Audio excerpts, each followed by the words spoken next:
오늘은 웨스트민스터 신앙고백서 제21장 예배와 안식일에 대하여 세 번째 시간입니다. 오늘은 제5절과 제6절 두 개의 절을 함께 생각하겠습니다. 제5절은 예배의 요소들에 대해서 말씀을 하고 있습니다. 예배의 요소 여기 몇 가지가 등장하고 있습니다. 첫째, 경건하게 성경을 읽는 것, 예배 속에 성경을 읽는 것, 이것이 들어가 있다는 거죠. 예배의 순서 중에 하나입니다.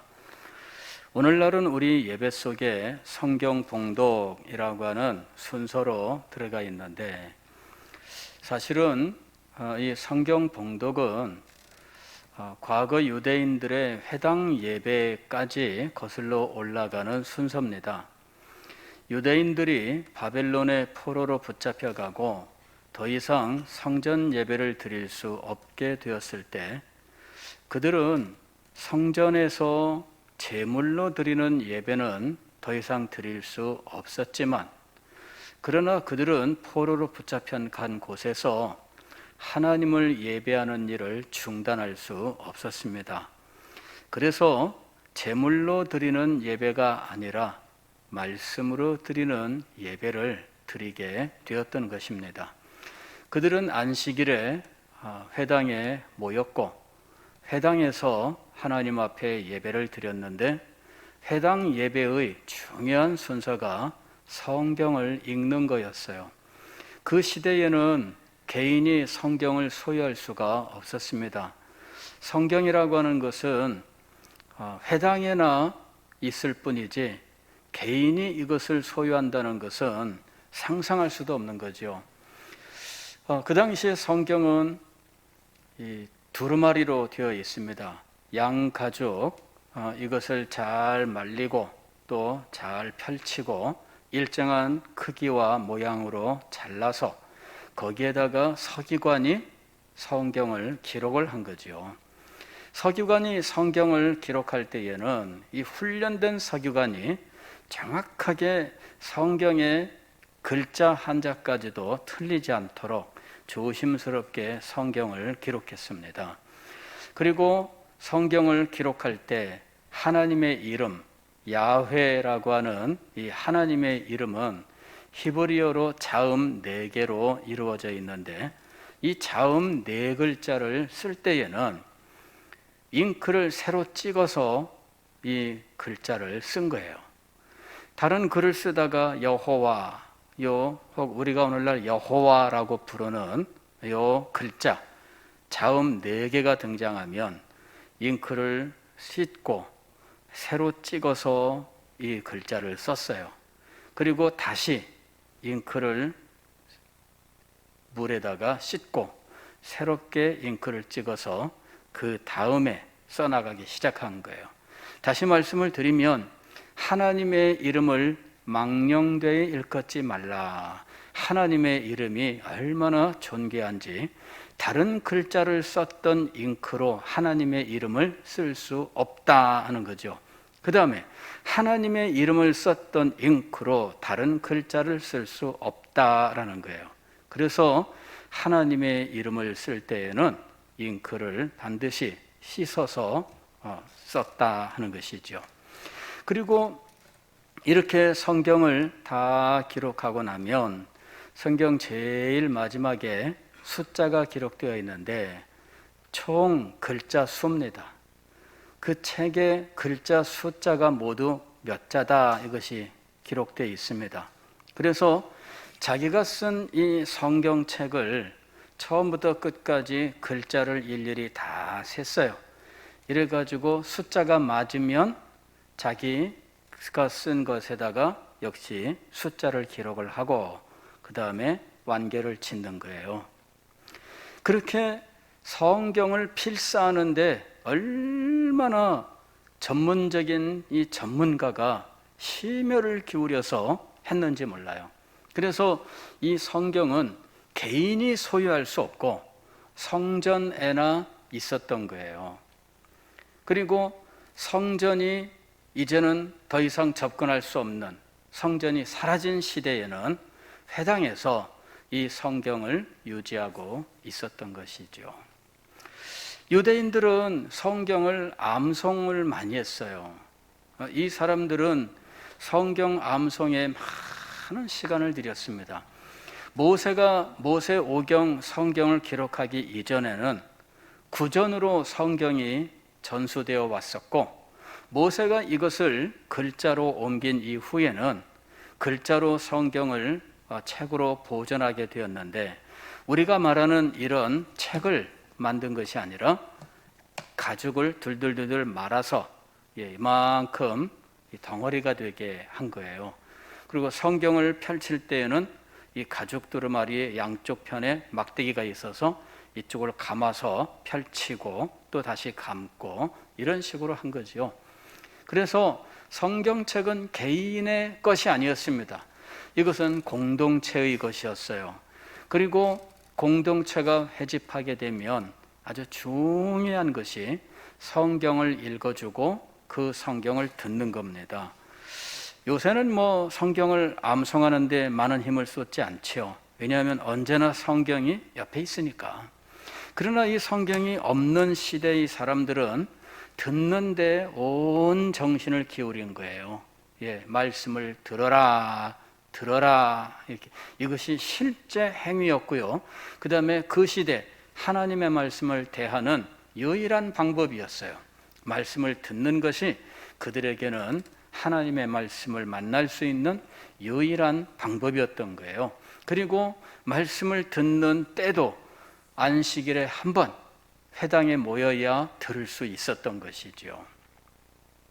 예수님 당대에도 이와 같은 관습이 여전히 남아 있습니다. 사도 바울이 복음을 전하러 갈 때에 유대인의 회당에 들어갔을 때도 역시 여전히 그와 같은 관습이 있었습니다.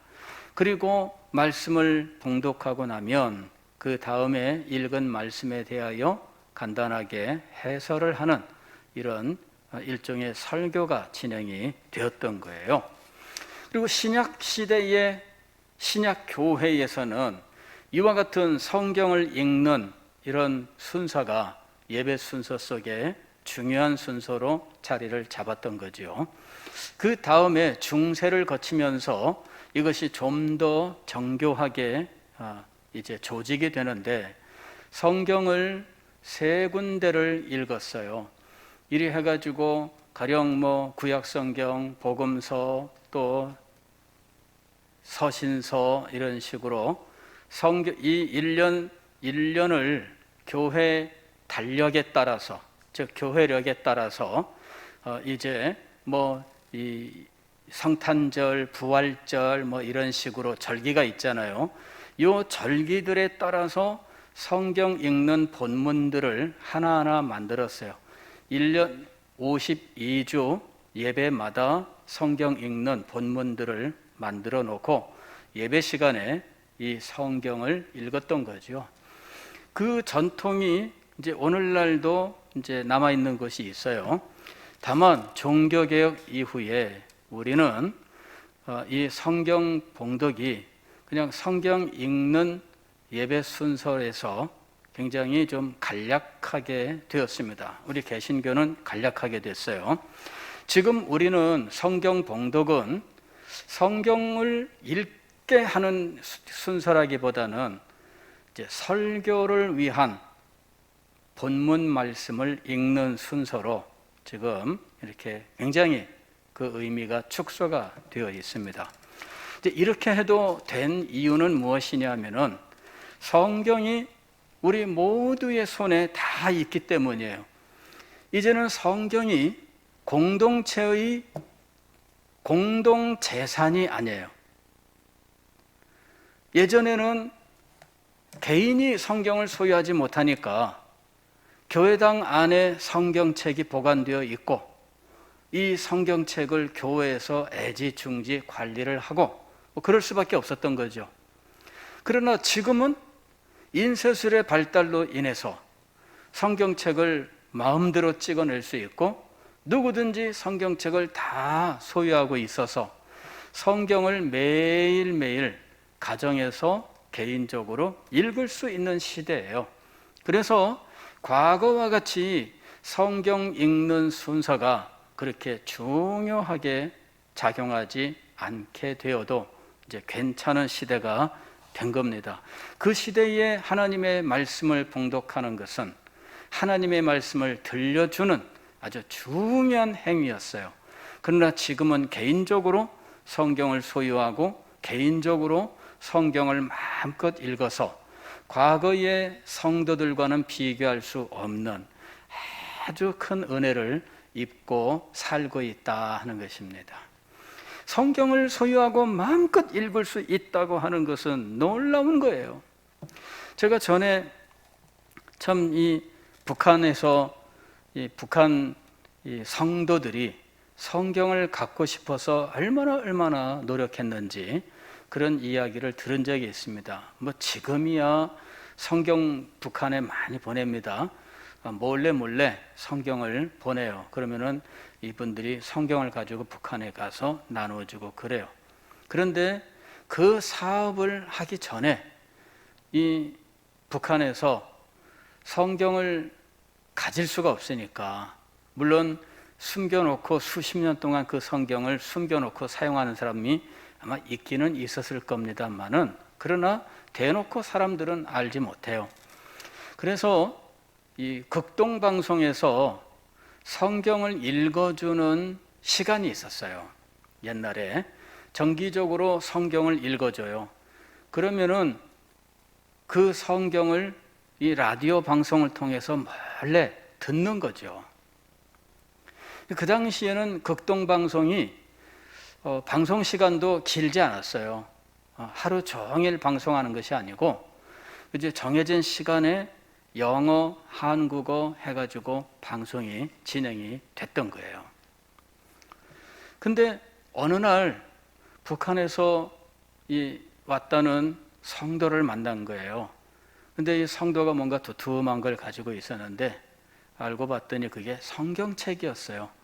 이 성경책은 어떻게 만들어진 것이었느냐 하면 극동방송에서 읽어주는 성경, 그 읽어주는 소리를 들으면서 받아 적은 거예요. 성경 필사죠. 근데 오늘날 우리의 성경 필사는 보면서 하는 거잖아요. 요즘에는 보는 것이 아니라 아예 흐리게 인쇄가 돼 있어서 그 위에 쓰면 돼. 근데 라디오를 숨어서 라디오를 듣는 거잖아요. 입을 뒤집어 쓰고 그 몰래 들킬까봐 뭐 조마조마해 가면서 성경을 듣고 받아 적은 거예요. 그리고 그 성경책을 가지고 예배를 드렸다는 거죠. 그 이야기를 들을 때 얼마나 가슴이 아파오고 눈물이 났는지, 그러한 간증 이후에 북한에 성경을 보내자 운동이 일어났고 그 후에 성경을 참 많이 보냈습니다. 여러분, 오늘 우리가 이 개인적으로 성경을 가지고 있다는 것, 더군다나 몇 개씩 성경을 가지고 있다는 것은 큰 축복입니다. 그런데 이런 축복을 우리들이 축복으로 알지 못하는 일들이 있다는 것이죠. 이건 큰 불행입니다. 여러분, 성경을 우리가 가지고 있다는 것은 참 큰 축복이에요. 그래서 이 성경을 사랑하고 아끼고 이 성경을 늘 읽어야 하는 것입니다. 성경을 읽어야만 하나님의 말씀을 들을 수 있고 또 하나님의 말씀을 제대로 마음에 새겨서 순종할 수 있는 거예요. 성경을 읽어라 하는 것입니다. 개인적으로 기도하고 성경 읽고 하는 이와 같은 간단한 개인 예배, 이것이 우리의 삶 속에 살아 있어야 됩니다. 자, 두 번째로 예배의 요소는 건전하게 설교하는 것입니다. 설교가 예배의 요소예요. 세 번째로는 7번에 나오는데 말씀을 공정하게 듣는 것입니다. 즉 설교를 듣는 거죠. 그러니까 설교를 하는 것과 설교를 듣는 것, 이거는 뭐 동전의 양면으로서 하나인 것이죠. 그런데 여기서 보면 이렇게 되어 있어요. 건전하게 설교하라 이렇게 되어 있습니다. 건전하게 설교하라.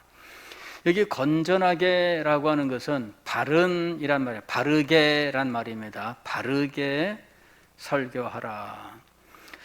이때 이 건전하게로 되어 있는 이 말은 영어로는 사운드란 말인데, 사실 이거는 이 디모데전서에 사도 바울이 이 설교를, 그 말씀을 바르게라고 하는 이 부분을 이야기하는 거예요.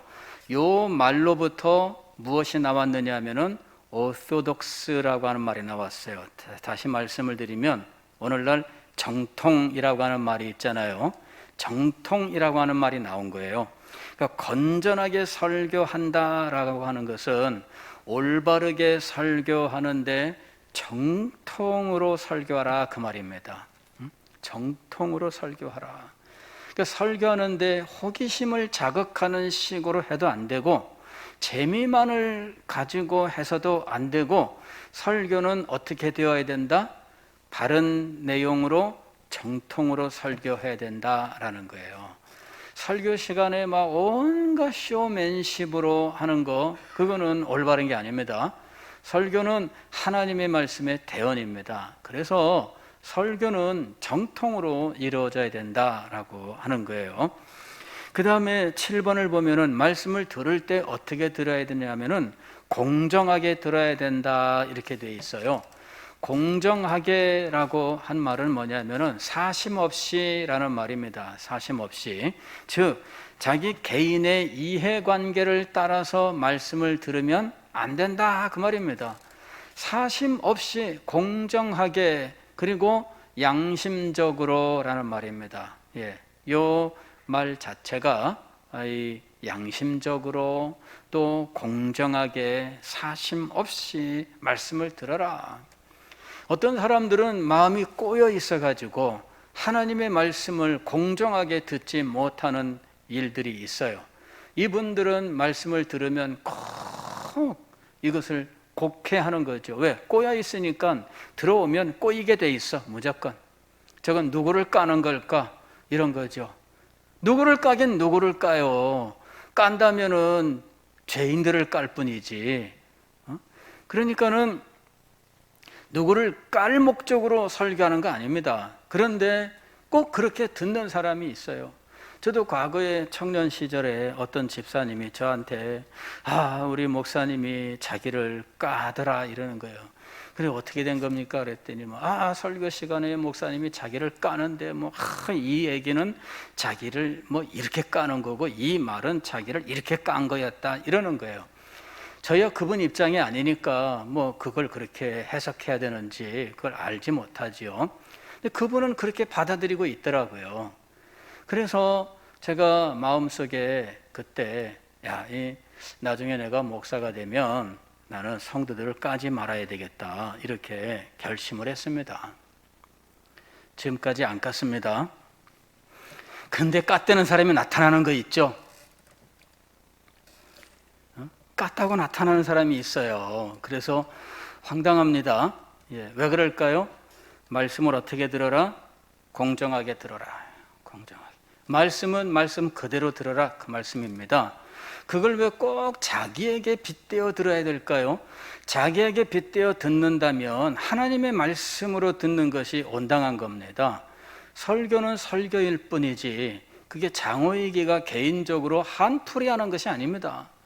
내가 못하러 설교 시간에 한풀이를 하겠어요? 그거는 말도 되지 않는 일입니다. 여러분, 설교자가 설교 시간에 한풀이하면 하나님께서 그를 가만두실까요? 그렇지 않습니다. 하나님을 두려워한다면 한풀이 시간으로 삼아서는 안 됩니다. 예배 시간에 자기의 한풀이로 하는 사람들이 있어요. 어떤 경우에는 기도가 한풀이가 되는 경우가 있어요. 기도가. 제가 어떤 교회의 어느 목사님 이야기가, 장로님이 대표 기도를 하는데 우리 싹군 목사 속히 이런 식으로 기도를 했다는 거예요. 그래서 얼마나 아니 그게 무슨 대표 기도 시간에 그게 무슨 할 일입니까 이게? 그러니까는 아무리 속에 감정이 있어도 이것이 예배 시간이잖아요. 그러니 이 시간을 하나님 앞에서 두렵고 떨림으로 이 모든 순서 하나하나를 임해야 되는 것인데, 거기에 사적인 생각 혹은 어떤 자기의 감정 이런 것들을 거기에 넣어서 그런 입에 담지 못할 이런 일들을, 우리가 인간적으로 만나도 입에 올리지 못할 말들을 이 공적 기도에서 할 수 있느냐. 설교자도 마찬가지입니다. 설교자도 한풀이식으로 해서는 안 돼요. 그래서 오해 살 수 있는 상황이라면 사실 조심스럽게 해야 된다는 거예요. 다만 모든 상황을 다 피할 수 없습니다. 모든 상황을 다 피할 수 없어요. 가령 전에도 몇 번 했던 이야기입니다마는 우리 친구 목사님이 경험한 일입니다. 한 분이 와서 자기에게 상담을 했는데 그 상담 내용이 좀 충격적인 내용이었어요. 그게 이제 사실은 그 간음과 관련된 내용을 상담을 한 거예요. 근데 하필이면은 목사님이 주일날 십계명 설교를 하고 있었고 그 주간에 설교해야 될 부분이 간음하지 말라 제 6계명이에요. 7계명이에요. 7계명. 그러니 고민이 생긴 거죠. 이걸 주일날 설교를 해야 되느냐 말아야 되느냐.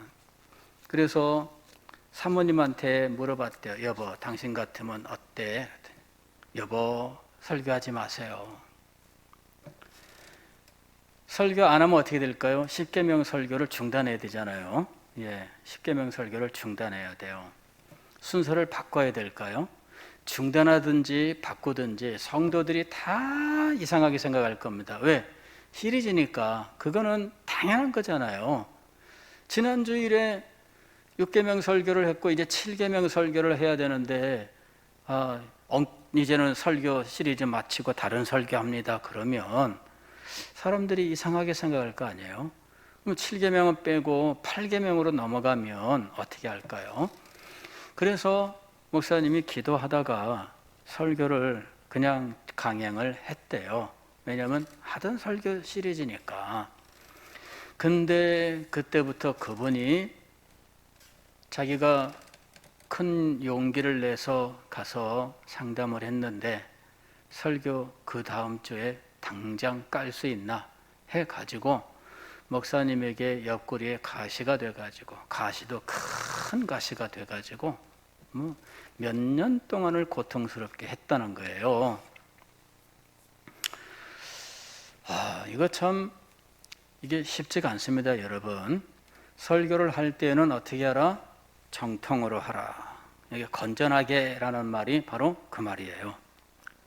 근데 말씀을 들을 때는 어떻게 들어라?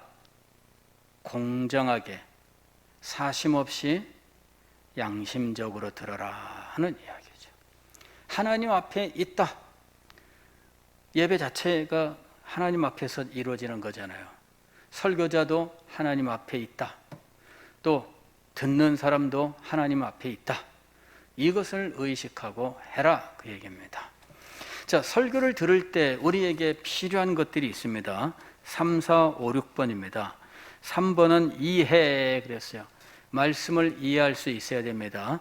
말씀을 이해하기 위해서 어떻게 해야 될까요? 공부를 해야 되죠. 성경을 개인적으로 꾸준히 읽어 나가는 것, 개인적으로 성경 공부하는 것, 이거는 이해를 위해서 꼭 필요한 거죠. 그 다음에 교회에서 성경 공부 어떤 교육 프로그램을 하면 그 교육 프로그램에 정성껏 참여해서 공부하는 것, 이것도 이해를 위해서 꼭 필요한 거예요. 이해라고 하는 것이 설교를 들을 때 가장 중요한 부분이에요. 가장 중요한 부분이에요. 이해되지도 않고 무슨 말하는지도 모르고 이렇게 되면 안 되는 거예요. 그래서 우리는 이해하려고 해야 된다. 하나님의 말씀을 이해하고 선포되는 말씀 설교를 이해하려고 해야 된다는 거예요. 과거에 그 하버드 대학, 미국의 제일 첫째 오는 대학이죠. 우리나라로 치면은 뭐 서울대학교 이 해당되는 대학이 미국의 하버드 대학입니다. 근데 이 하버드 대학을 설립할 때 목적이 무엇이냐? 목적은 목사의 설교를 들을 수 있는 교양 있는 그리스도인을 양성하는 거였어요. 목사의 설교를 들을 수 있는 학식 있고 교양 있는 그리스도인을 양성하는 거예요. 저는 그 얘기를 듣고 깜짝 놀랐어요. 목사의 설교를 들을 수 있는 학식 있는 교양 있는 그리스도인. 여기서 목사의 설교를 들을 수 있는 이라고 하는 이것이 중요한 거였어요. 여러분, 설교를 알아들을 수 있을 만큼 지적으로 훈련이 중요하다라고 하는 것을 보여주는 거예요. 여기 이해와라고 하는 것은 바로 이 지적인 부분에 대한 이야기예요. 두 번째로는 믿음과 그랬습니다. 말씀이 우리에게 유익되는 것은 믿음이 있어야 가능한 거예요. 믿음이 있어야 하나님의 말씀이 우리에게 이루어지게 되어 있습니다. 히브리서 4장에서 하는 말씀이 그거 아니에요. 히브리서 3장과 4장에서 이 히브리서 기자가 하는 말이 이스라엘 백성들이 여호수아의 인도로 가나안 땅에 들어갔는데 믿음을 화합지 아니함으로 그들이 하나님의 약속을 받지 못했다라고 하는 것이죠. 믿음을 화합지 아니하였다. 즉 하나님의 말씀은 이미 그들에게 선포가 되었는데 믿음이 없어서 하나님의 말씀이 그들에게 선포하고 약속했었던 그 축복을 받아들이지 못했어요. 그들에게 그 축복이 온전히 임하지 못했습니다. 오늘날도 하나님은 말씀으로 은혜를 주시고 능력을 주시고 우리의 삶에 역사하셔요. 말씀을 통해서 우리를 축복하십니다. 그러나 무엇이 없으면 하나님의 말씀의 이 모든 유익이 우리에게 임하지 않는다고요? 믿음이 없으면. 믿음이 없으면 말씀의 모든 유익들이 우리의 것이 되지를 않아요. 그래서 하나님의 말씀을 들을 때에는 믿음을 준비하라 이거죠. 아멘, 아멘 이러면서 하나님의 선포하는 말씀들을 즉시 머릿속에서 깨달으면서 아멘, 아멘 하면서 마음속에 받아들여야 돼요. 이렇게 말씀을 받아들이면서 지금 세 번째로는 경외심을 가져라 이랬습니다. 하나님께서 나에게 하시는 말씀으로 들어라 그 얘기죠. 이 경외심을 갖지 아니하고 말씀을 그냥 하나의 순서로만 생각하고 어떤 의식으로만 생각한다면 살아계신 하나님의 말씀으로 듣지 못하는 거잖아요. 하나님의 말씀, 즉 살아계신 하나님의 어미로우신 말씀으로 들어라 하는 것입니다. 네 번째는 순종하라 이거죠. 순종하라. 순종이 없이는 말씀을 진정으로 깨닫지 못합니다. 말씀을 순종하지 않는다면 말씀의 세계가 열리지 않아요. 말씀이 왜 우리에게 역사하지 못하느냐 하면 순종하지 않기 때문이에요. 순종하지 않으면 말씀은 수없이 드러나 순종이 없으면 우리의 마음은 완악해져요. 그러면서 그 말씀이 우리에게 그냥 아무렇지도 않은 말씀이 되는 거예요. 순종해야 이 말씀이 진정으로 역사하기 시작을 합니다. 순종하지 않으면 마음이 완악해져요. 완고해지고 그래서 어느덧 자기는 착각을 하게 돼요. 자기가 말씀을 듣는 것만으로 자기가 대단한 믿음의 사람이라는 착각을 하게 돼요. 그러나 말씀을 듣는 것이 진정으로 유익되기 위해서는 믿음과 더불어 순종이 있어야 된다는 거예요. 그래서 말씀을 공정하게 듣되 이해와 믿음과 경외심을 가지고 하나님께 순종함으로 들어라 하는 것입니다. 자, 그 다음에 예배의 요소 네 번째로는 8번 은혜로운 마음으로 시를 노래하는 것 이렇게 되어 있습니다. 이거는 뭐 이제 시편을 노래하는 것이라고 되어 있습니다. Psalm이라고 되어 있는데 이 시편 예전에 종교 개혁자들은 찬송을 시편송으로 불렀어요. 시편송으로. 예, 종교 개혁자들은 로마 카톨릭에서 부르던 찬송이 있습니다. 로마 카톨릭에서 부르던 찬송의 대표적인 것은 이제 그레고리안 찬트 뭐 이런 것들입니다. 그런데 이제 그런 그 찬송들은 사실은 회중 찬송이 아니었어요. 회중 찬송이 아니라 선택된 사람들의 찬송이죠. 가령 우리로 치면은 찬양대와 같은 성가대, 찬양대 뭐 이런 찬양입니다. 그러나 회중들이 하나님을 찬양해야 되잖아요. 그래서 회중 찬양을 회복을 한 거예요. 회중 찬양을 회복하는데 이 찬양은 시편으로 찬양을 했던 것이죠. 그래서 칼빈의 제네바 교회에서 시편송을 가지고 찬송을 드렸고, 또 스코틀랜드의 존 녹스가 장로교회를 세웠을 때에 그 스코틀랜드에서 시편 찬송을 불렀습니다. 그리고 네덜란드의 개혁교회에서 시편 찬송을 불렀는데 오늘까지도 시편 찬송을 부르고 있어요.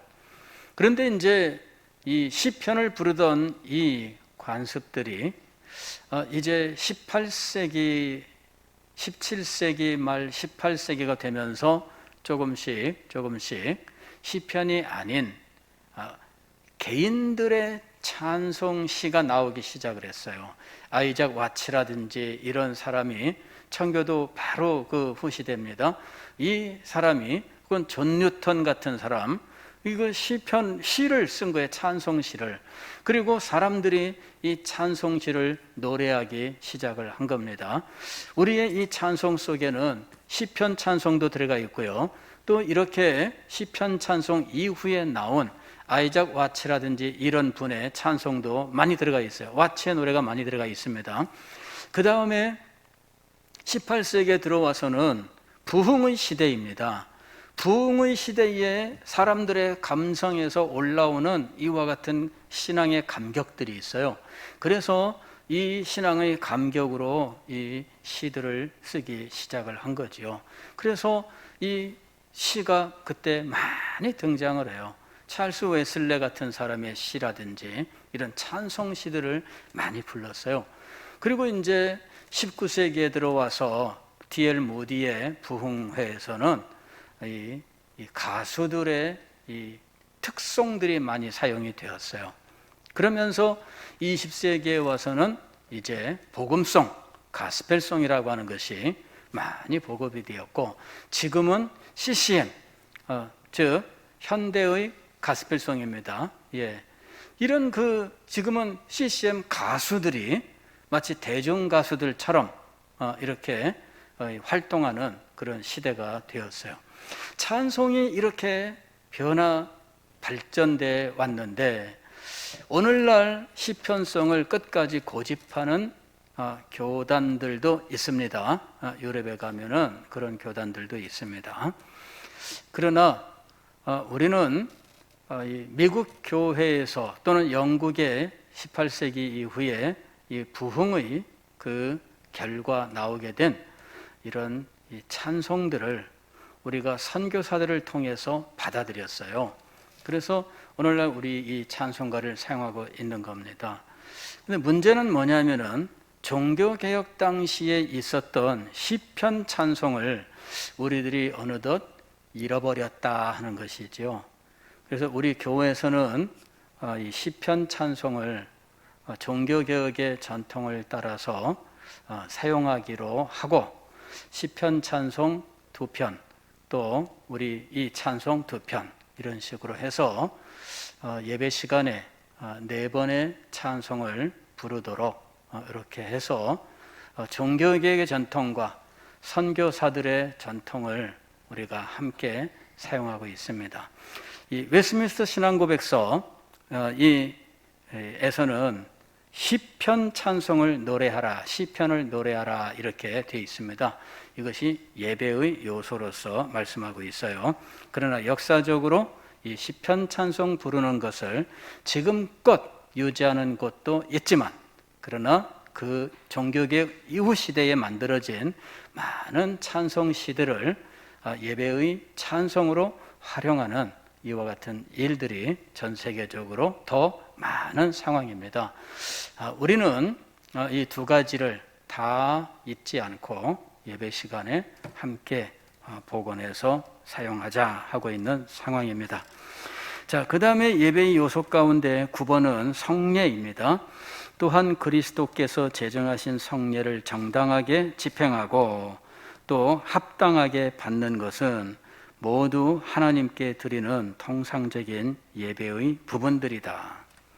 이 외에 다른 여러 가지 일들이 있어요. 12번. 이 외에 맹세와 서원과 엄숙한 금식과 특별한 경우에 드리는 감사는 각각의 다양한 상황과 절기에 따라 거룩하고 경건한 태도로 수행되어야 한다.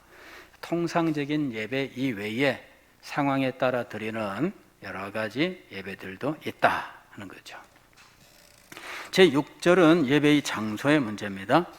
1번 보면은 기도나 경건한 예배의 어느 부분도 이제 복음 아래에서는 그것이 드려지는 장소나 향하는 장소에 매이거나 더 받으실 만하게 되는 것이 아니다. 즉 복음 시대, 즉 신약 시대를 말하는 거죠. 이제는 우리는 복음 아래에 있습니다. 그리고 이 복음 아래에서 하나님 앞에 예배드릴 때 과거의 성전 예배와는 다른 상황입니다. 성전 예배는 성전이라고 하는 장소가 딱 정해져 있어요. 그리고 우리가 다니엘서를 보게 되면 바벨론의 포로로 붙잡혀가 있던 다니엘이 하나님 앞에 기도를 드릴 때 다락방에 올라가서 예루살렘 쪽을 향하여 창문을 열고 그리고는 엎드려서 하나님 앞에 기도를 했어요. 방향을 어디로 정했다고요? 성전을 향하여 이렇게 했던 거잖아요. 그런데 신약 시대 복음 아래 있는 우리는 이제는 더 이상 장소에서 예배드리지 않습니다. 예수님 당대에 이미 이 문제가 사마리아의 여인이 제기를 했어요. 예수님에게 사마리아 여인이 질문한 게 그거잖아요. 하나님 앞에 어디서 예배를 해야 됩니까? 유대인들은 예루살렘에서 예배하라 그러는데 사마리아인들은 조상 대대로부터 세겜성에서 하나님 앞에 예배한다는 거죠. 어디서 예배해야 됩니까? 이렇게 물어보는 거예요. 그럴 때 예수님께서 대답한 게 뭐냐면은 이 산에서도 말고 저 산에서도 말고 그랬습니다. 이 산에서도 말고 저 산에서도 말고 장소의 문제가 아니다 하는 이야기예요. 하나님 앞에 예배할 때는 무엇이 문제냐? 영과 진리로 라고 하는 거예요. 영과 진리로. 하나님은 이렇게 영과 진리로 예배하는 자들을 찾으시느니라. 왜 영과 진리로 예배해야 될까요? 하나님은 영이시기 때문에.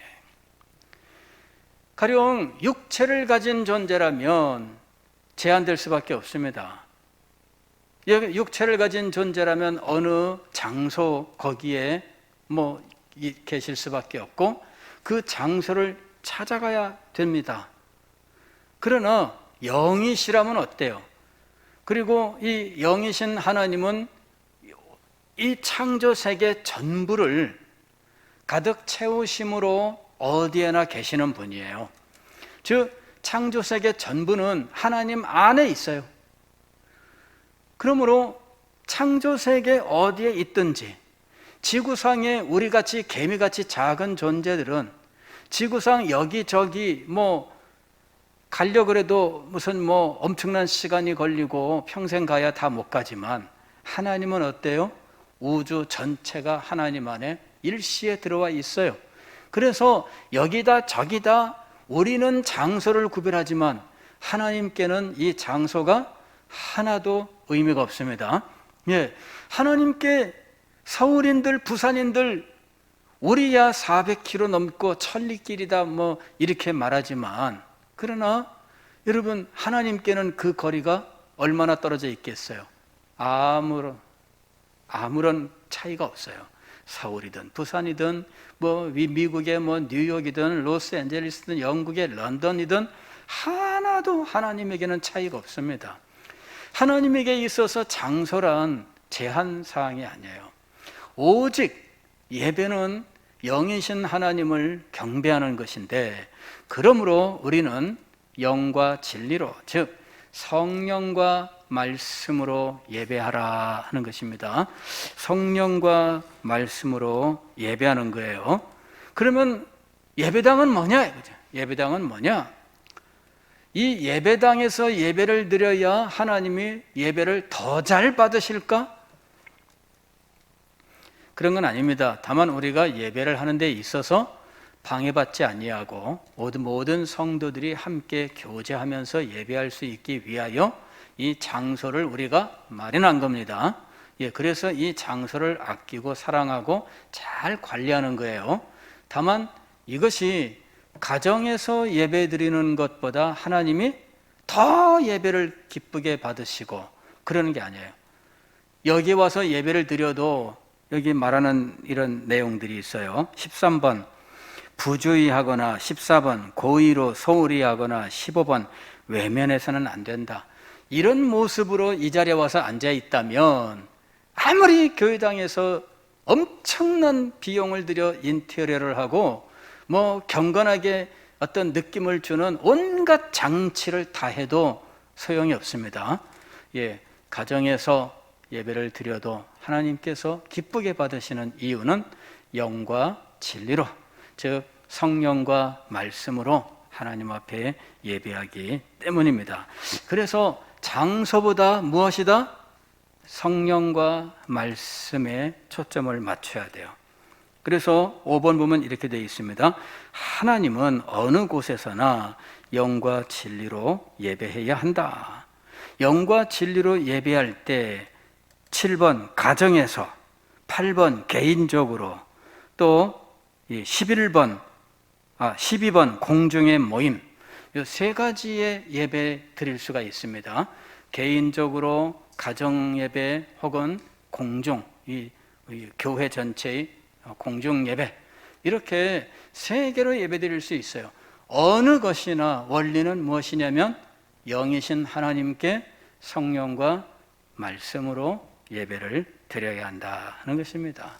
그러면 하나님께서 그 예배를 기쁘게 받으시고 그곳에서 역사하시는 것입니다.